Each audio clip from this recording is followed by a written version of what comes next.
Naghahanda ang mga chef na ito isang tradisyonal na kapistahan ng Kashmiri, kilala bilang isang waswan, para sa 700 kasal na bisita sa Srinagar, Kashmir.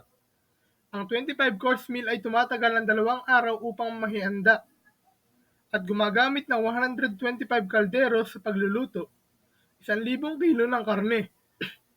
Iyan ay si Muhammad Sharif Khan, ang punong chef, kilala sa tawag na Wusta Waza. Bumisita kami sa Srinagar para makita kung paano ginagawa ang isang waswan sa ganitong malalaking batch. Ang unang araw ay nagsisimula sa pagpuputol ng sariwang gulay, pag-alis ng mga pampalasa, pagbabalat ng mga sili, at paglilinis ng lahat ng mga kaldero na kilala bilang des. Sa labas, ang mga truck na puno ng kahoy ay dinikarga para panggatong sa daan-daang kaldero. Kapag naayos na ang mga kaldero, oras na upang simulan ang paghahanda ng karne. Kabilang sa 25 kursong inihahanda ng kusina, ang mga pagkaing karne ng tupa, na gushtaba, tabak maas at rista ay ilan sa mga pinakamahalaga upang gawin ang mga pagkain ito. Mga sariwang hiwa ng karne ng tupa ay pinutol at nahahati sa magkakahiwalay na bahagi. Ang mga pirasong walang buto ay pinupukpok ng patag gamit ang mga kahoy na martilyo na ito, na kilala bilang goshpares. Pagkatapos madagdagan ng taba, ang wasa ay sa dulo ay nilulubog ang kanyang kamay sa tubig at igulong ang karne sa mga bola. Sa pagtatapos ng araw, maghahanda ang pangkat ng 700 kilo ng karne ng tupa. Ang huling ulam na ihahain sa waswan ay gushtaba. Upang gawin ito, lutuin ni Waza ang mga bola-bola ng karne ng tupa sa isang curd gravy na kilala bilang yakni. Ibuhos nila ang curd sa isang kaldero na may kaunting tubig at hayaang kumulo bago ilagay ang haras, cardamom, clove, ginger paste, garlic paste at mint powder. Pagkatapos ng 1 oras sa pagluluto, ang mga bola-bola, karne ng tupa, desigi, at piniritong shallot paste ay idinagdag sa gravy. Dahil ito ay isang curd-based gravy, kailangan itong patuloy na hinalo kaya hindi ito nasusunog o kumukulo.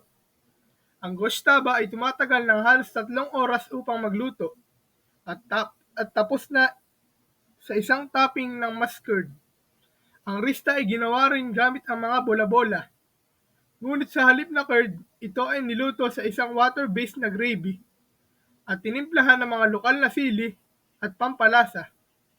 Iluto ni Wasa ang mga bola-bola sa kaunting tubig at mantika bago nila timplahan ng tubig na sili ng Kashmiri, turmeric, cardamom, clove, saffron, at Kashmiri camb flour para sa kulay.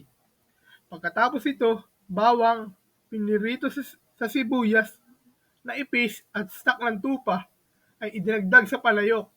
Katulad ng gushtaba, ang rista ay tumatagal ng halos 3 oras upang magluto. Ang isa pang tanyag na ulam ay ang tabak maas, isang ulam ng tadyang ng tupa na 2 beses na niluto. Una, ang mga tadyang ay pinakuluan sa tubig at tinimplahan ng turmeric.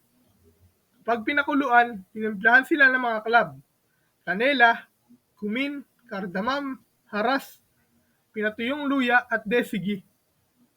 Kapag naluto na ang mga tadyang, sila ay kinuha, tinadtad sa mas maliliit na piraso, at pagkatapos ay nilaga sa ghee upang bigyan sila ng kayumanggi at malutong na crust.